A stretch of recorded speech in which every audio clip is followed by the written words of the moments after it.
All right, well, we'll start at the beginning, because I call myself the oldest living letterman at the University of Houston. Cool. Well, Mac Rhodes, hello dear.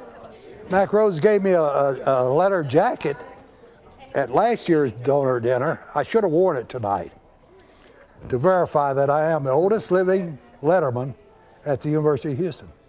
1946, which is 2 years before we ever had an athletic department.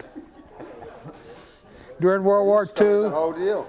during World War II, I came here for a semester before I went into the service.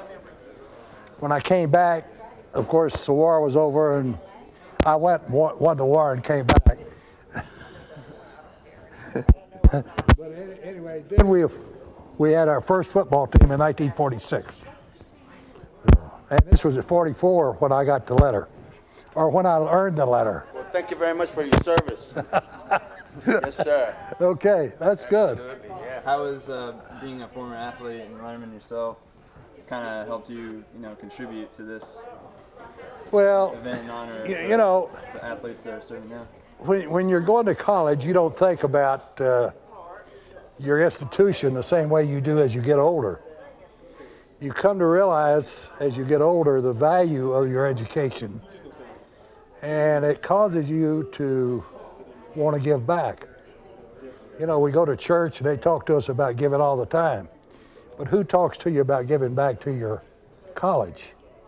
So as you get older, as you mature, you see the value of what they gave you, which makes you want to give something in return.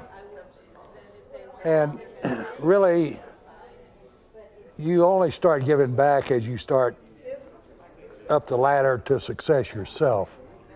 And the reason you have success is because you're an educated man. So, it all works together, but somewhere down the line, you do realize that you should give back. Winston Churchill said, we make a living from what we get. In other words, from what we earn. We make a living from what we get, but we make a life from what we give. And that's what it's all about. You'll find more happiness in giving than receiving. Well, that's my story. Well, definitely. How do you think this dinner kind of takes all of your points and, how do you think it kind of contributes to that, thought process? How do I think it contributes to what? Just like the attitude and like the school and like what is Well, this of to course, kind yeah, give we've back to grown that? considerably. In 1944, when I came before going into the service, we only had about 6,000 people out here. We had a naval training unit, and it was a small college. Come 1946, the war is over, the veterans are returning, and we go from 6,000 people on this campus to about 20,000 people. We had a parking lot out here that had trailers on it where the returning veterans lived. Now, they had to walk about 2 blocks to get to the bathroom, but anyway, that's a side story. Welcome Wilson could tell you about that, and of course you all know Welcome. Welcome and his brother Jack lived in one of those trailers. But as you grow, you learn to give back, and of course as you become more successful, you're in a position to give back.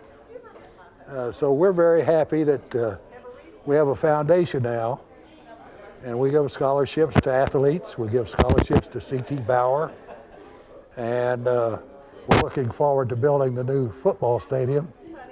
We're going to put our name, our foundation's name, on the athletic director's suite, and we're glad to buy into that too.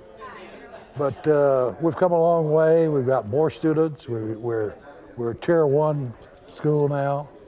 We've earned our place in history, and our graduates are out doing wonderful things and accounting for themselves and making a name for the University of Houston.